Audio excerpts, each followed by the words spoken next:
Le 29 juillet 2016, vers 1h40 du matin, Antonio Junior Armstrong appelle le 911. And your name? AJ. Any medical attention needed? I heard gunshots. I don't really know. In your parents' bedroom? Yes. And your doors. That makes sense. Les policiers n'attendent pas plus longtemps, une équipe se rend rue Palmetto et pendant que les policiers se déplacent, Antonio Armstrong Jr. est toujours au téléphone avec la police. Il dit à la police qu'il a une sœur, les policiers lui demandent d'aller la réveiller et de sortir de la maison. Ok, stop. Avant d'aller plus loin, moi j'ai une question qui me vient tout de suite en tête. Elle s'est pas réveillée, sa sœur? Lui s'est réveillé mais pas sa sœur. Bon, soit. Peut-être qu'elle a le sommeil très profond. Il réveille sa sœur et puis avec sa sœur ils sortent de la maison. Mais avant de passer la porte de la maison, il désactive l'alarme de cette dernière et sort. Il avait également pris soin de prévenir son demi-frère qui habitait pas très loin de la maison de ses parents et lui aussi il s'est rendu le plus vite possible au domicile de ses parents. La police sécurise le périmètre et lorsqu'il rentre dans la maison, il n'y a plus personne. Dawn Armstrong, la mère, a reçu 2 balles dans la tête. Antonio Armstrong, le père, a reçu 1 balle. Et lorsque les policiers entrent dans la maison, ce dernier est encore en vie. Bon, il ne l'est pas resté très longtemps après l'arrivée des policiers, mais il était encore en vie. Ce qui signifie qu'il a vu le tueur. Mais il n'a pas eu le temps de dire à la police qui c'était. Aussi, le couple avait des oreillers sur la tête, comme si le tueur avait voulu étouffer le bruit des coups de feu. Les policiers font 2 choses, en plus bien sûr de sécuriser le périmètre et d'entrer dans la maison. Ils vont aussi interroger le frère et la sœur de manière séparée et en plus de ça, ils leur mettent aussi une espèce de papier autour de leurs mains pour préserver tout résidu de balles. On sait jamais, hein, peut-être que c'est l'un des 2 qui a tué les parents. Enfin, plus particulièrement Antonio Junior Armstrong, car vous allez voir, tout au long de cette vidéo, ils avaient déjà de gros doutes sur sa déclaration. Mais avant d'aller plus loin dans cette affaire, laissez-moi vous parler de la famille Armstrong.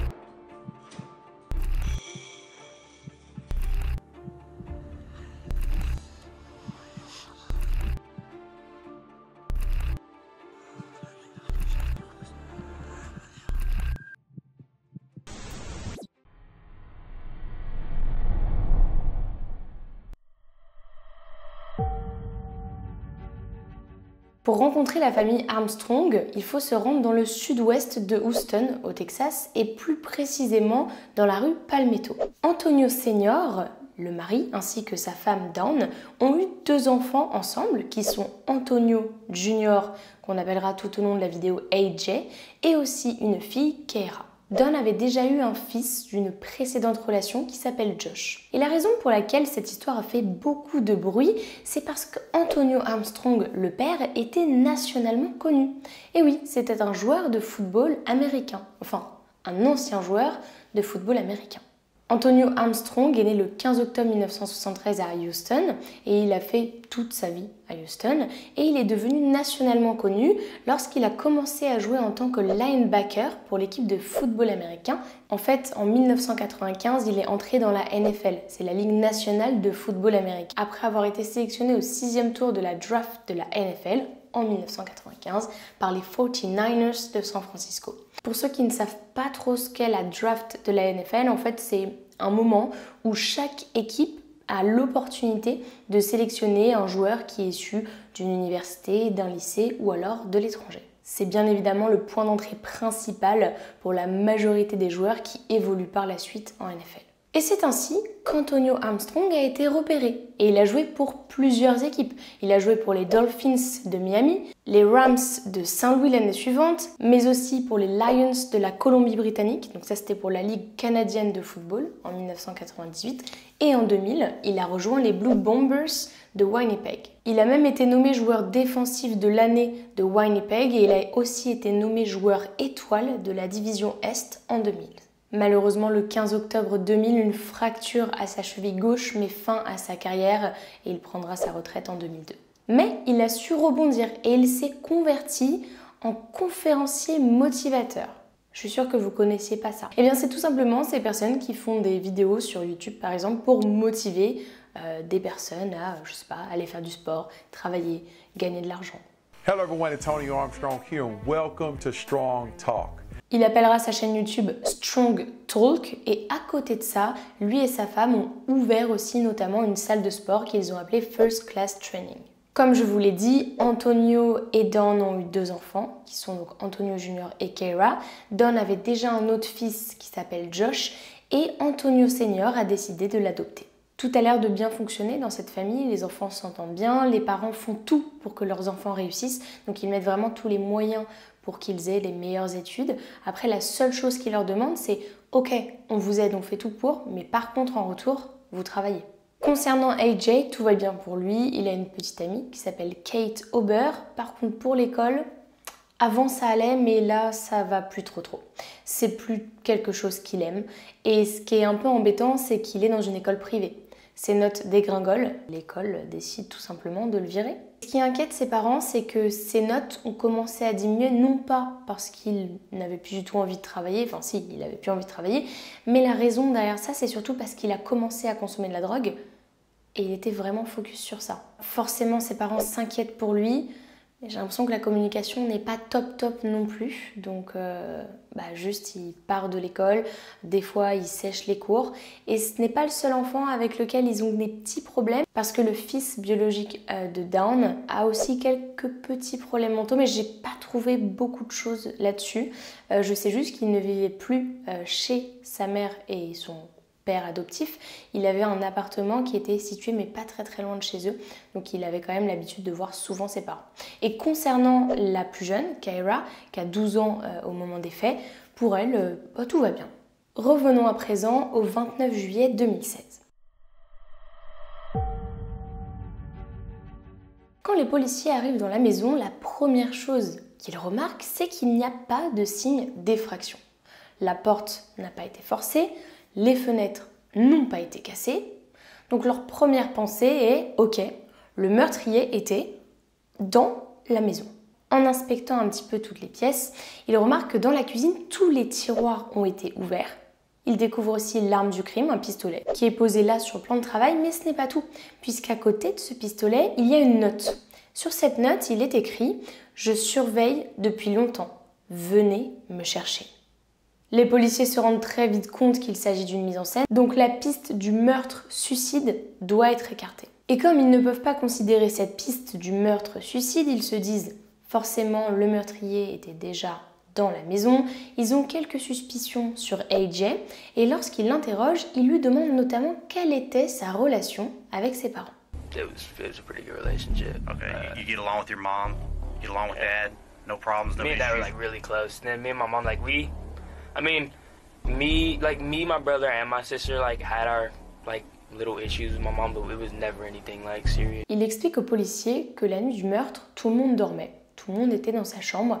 Et lui, à ce moment-là, il dormait pas, il était sur Netflix et en même temps, il envoyait des messages à sa petite amie. Vers 1h du matin, il entend un bruit qui provient du rez-de-chaussée comme une porte qui s'ouvre. Ah oui, je tiens à préciser que la maison était sur 2 étages, donc le rez-de-chaussée avec la cuisine, le salon, le premier étage où se situait la chambre de ses parents et le 2e étage où se trouvait la chambre d'AJ. À ce moment-là, il se dit « Bon, je vais peut-être aller check que tout est ok parce qu'il trouve ça bizarre d'entendre du bruit et en plus de ça, comme il ne se sentait pas très bien, il s'est dit je vais profiter de ça pour aller prendre des médicaments dans la cuisine. En effet, il n'était pas allé à l'école la journée parce qu'il se sentait pas bien. Ça, c'est ce qu'il dit aux policiers. J'étais dans ma chambre, j'ai entendu du bruit, je me suis dit que j'allais aller dans la cuisine pour vérifier et pour prendre des médicaments. C'est au moment où il descend les escaliers du 2e au 1er étage qu'il entend des coups de feu et il dit aux policiers que tout de suite après ça, il est remonté dans sa chambre pour s'enfermer et pour appeler le 911.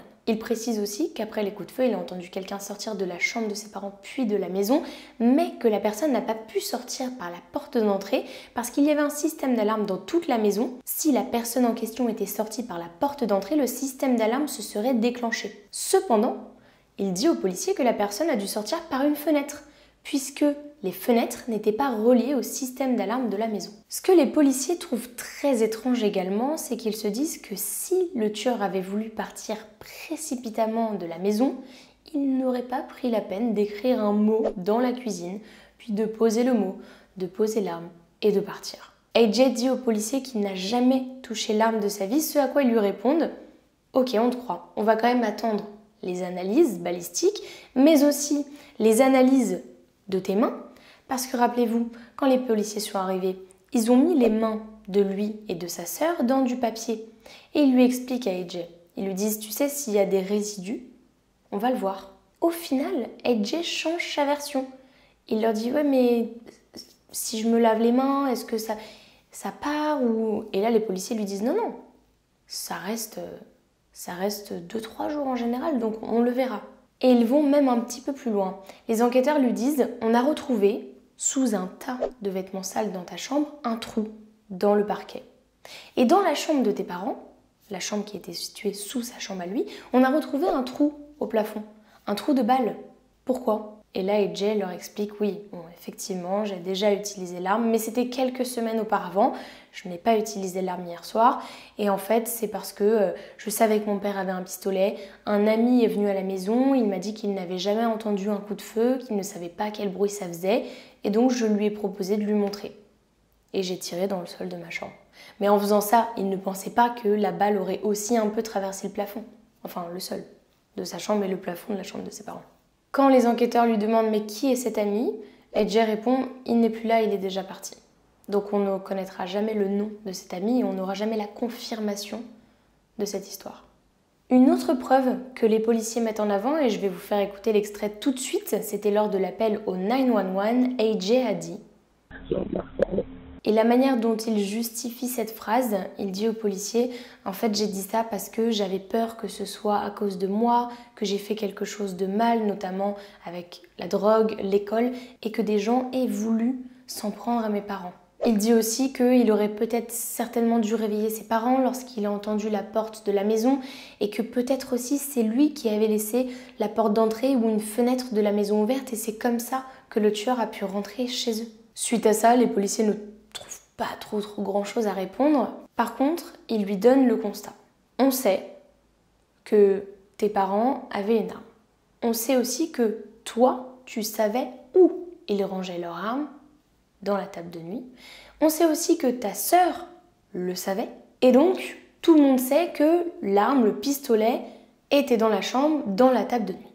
Maintenant, comment une personne extérieure à votre famille a pu rentrer chez vous sans faire de bruit, sans déclencher le système de l'alarme, et monter directement dans la chambre de tes parents, a ouvert le tiroir puisque la personne savait pertinemment que l'arme était dans ce tiroir, a tué tes parents et reparti normalement.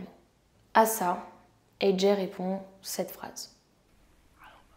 I've told you guys everything. Like, I mean, y'all, like all the tests you guys run. No, I know. Like, will come back with it has nothing to do with me. And I don't know, like, what else I need to say. I know it doesn't look good. I don't know what else I need to say to, like, let you guys know that I didn't do, I had nothing to do with Antonio. it. I would never try and kill my parents or get someone to kill my parents. So this has nothing to do. Enfin, les policiers lui disent aussi que pendant son appel au 911, qui a duré 16 minutes, ils l'ont trouvé très calme, et même trop calme.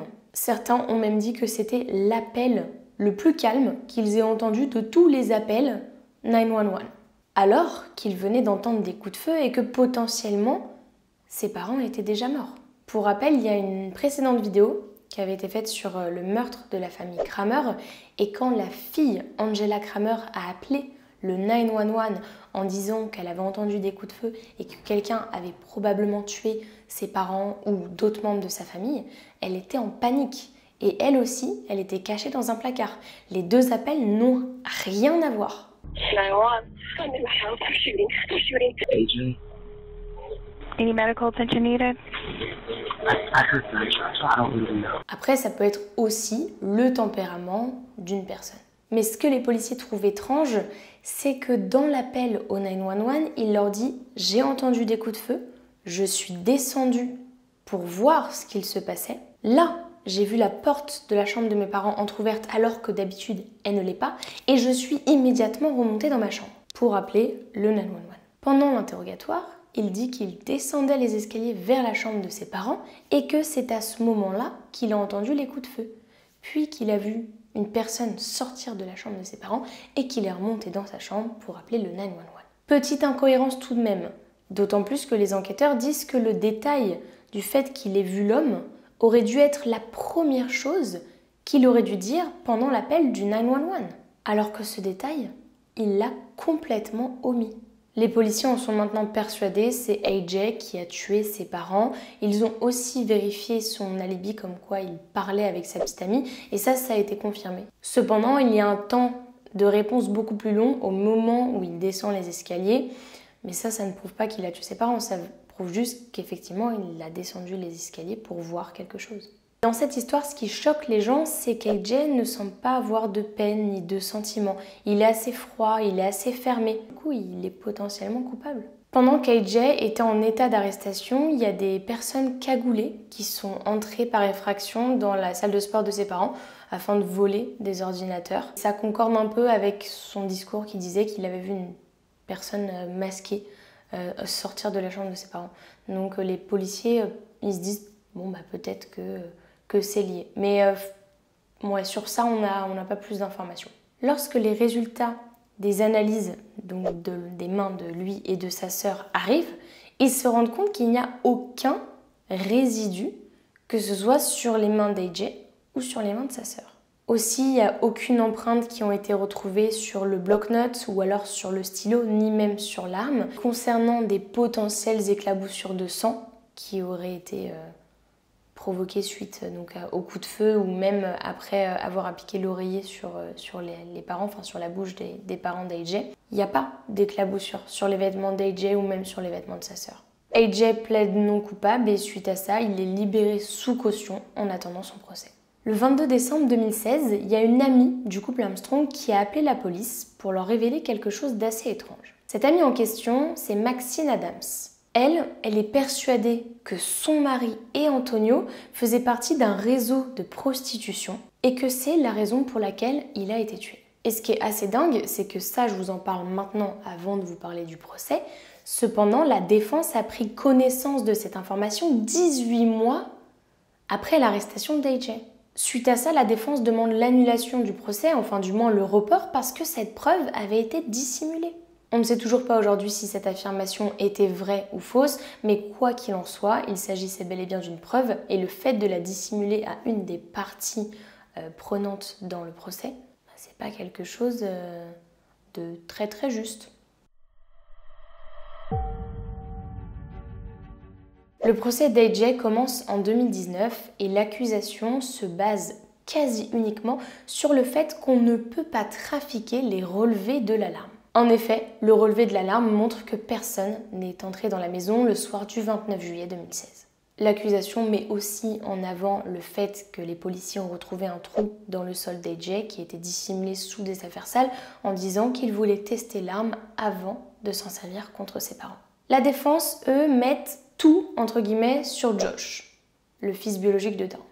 Ils disent que ce dernier avait beaucoup changé depuis qu'il était rentré à l'université. Il avait perdu beaucoup de poids, il se parlait à lui-même, il présentait des signes de maladie mentale et plus particulièrement la schizophrénie. Apparemment, ce dernier n'a appris qu'à l'âge de 16 ans qu'il n'était pas le fils biologique d'Antonio Armstrong.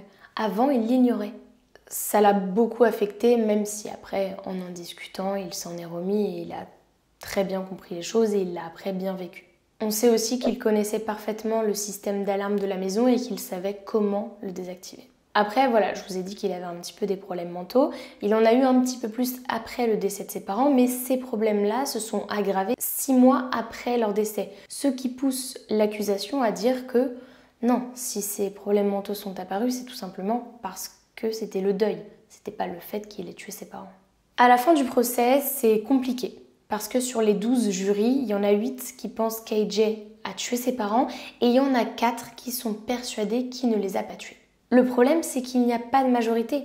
Et sans majorité, il est impossible de statuer sur l'issue du procès. D'ailleurs, toute la famille d'AJ le soutenait, que ce soit sa sœur, même sa grand-mère, et aussi sa petite amie.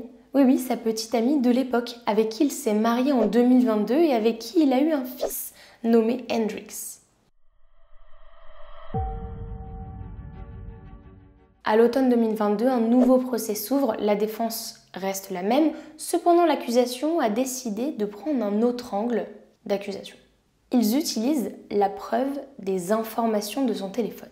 Je m'explique. À 1h08 du matin, son téléphone a été débranché de son chargeur et ensuite, plusieurs fois, il a été pas déverrouillé, mais vous savez, l'écran a été un peu allumé en appuyant dessus, comme on le fait nous quand on veut voir l'heure, ou alors quand on veut éclairer quelque chose, mais sans forcément mettre le flash du téléphone.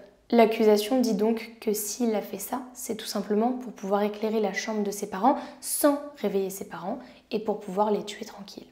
La défense, de son côté, dit que non, s'il a fait ça, c'est tout simplement pour pouvoir descendre les escaliers le plus discrètement possible pour voir ce qu'il s'y passe. Encore une fois, le procès est annulé car pas de majorité, mais cette fois-ci, ce n'est pas 8 personnes qui pensent qu'AJ a tué ses parents, ce sont 8 personnes qui pensent qu'AJ n'a pas tué ses parents. On a quand même la tendance qui s'est inversée. On va revenir un peu sur le système d'alarme. Pour le système d'alarme, on a deux façons de vérifier les relevés d'alarme. Les enregistrements ADT, mais aussi ceux d'alarme.com. Le problème, c'est que les deux, ils disent pas la même chose. Et la défense insiste donc sur le fait que certaines données ont pu être modifiées en vue du procès et en vue d'accuser AJ. Apparemment, il y aurait même eu 77 erreurs sur leur système d'alarme en un mois. Et la sœur d'AJ, Kyra, qui avait 12 ans, a même avoué de manière un peu innocente que leur système d'alarme ne fonctionnait pas toujours. AJ a décidé de donner une interview publique pour dire à tout le monde qu'il était innocent et qu'il n'avait rien fait. Et c'est vrai que quand on regarde son interview, franchement, on le croit. Enfin, en tout cas, moi, je le crois. C'est à l'été 2023 que son troisième et dernier procès s'ouvre et cette fois-ci, l'accusation a une nouvelle preuve et pas des moindres puisqu'il s'agit d'une preuve ADN et plus particulièrement du sang d'Antonio Armstrong Sr., donc le père, qui aurait été retrouvé sur les vêtements de son fils. En fait, la nuit du meurtre, les policiers ont placé une étiquette adhésive sur les vêtements d'Antonio. La police a retrouvé le sang d'Antonio le père sous l'étiquette adhésive. Apparemment, il y avait du sang, une toute petite tache sur le t-shirt d'AJ. Lorsqu'ils ont collé l'étiquette, le sang a collé à cette étiquette. Et en 7 ans, ils n'ont jamais pensé à regarder de ce côté. Cependant, ils l'ont fait et en le faisant, ils ont retrouvé du sang. Les policiers disent même que ce serait du sang d'expiration. Lorsqu'AJ s'est approché de son père, qu'il était en train de mourir, il aurait postillonné, expiré, je ne sais pas trop comment on peut dire ça, du sang. C'est ce sang-là qui aurait atterri sur le t-shirt d'AJ. Le problème, comme je vous l'ai dit, c'est que cette preuve arrive 7 ans plus tard. Et qu'en 2016, quand il y avait eu toutes les analyses qui avaient été effectuées, il n'avait pas retrouvé de sang. C'est une preuve suffisante pour inculper AJ. Et le 16 août 2023, il est reconnu coupable d'avoir tué ses parents et il est passible de la peine capitale. Au final, il est condamné à perpétuité avec une possibilité de libération conditionnelle 40 ans après. On ne connaît cependant pas le motif du meurtre et il continue de se clamer innocent. On ne sait pas en fait si c'est vraiment lui qui a tué ses parents. Mais si ce n'est pas lui, qui d'autre ? D'ailleurs, un de ses avocats poursuit la police pour corruption car selon lui, le sang a été placé ici exprès afin de pouvoir l'inculper.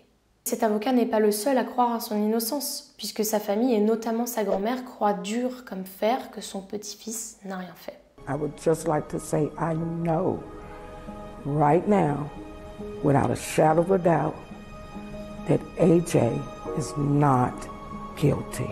Et vous alors ? Qu'est-ce que vous en pensez? Dites-moi dans les commentaires si vous pensez qu'AJ est innocent ou alors si au contraire il a bien tué ses parents et qu'il est en prison pour de bonnes raisons. J'ai hâte d'avoir votre avis sur ce fait divers et moi je vous dis à très vite pour de nouvelles histoires.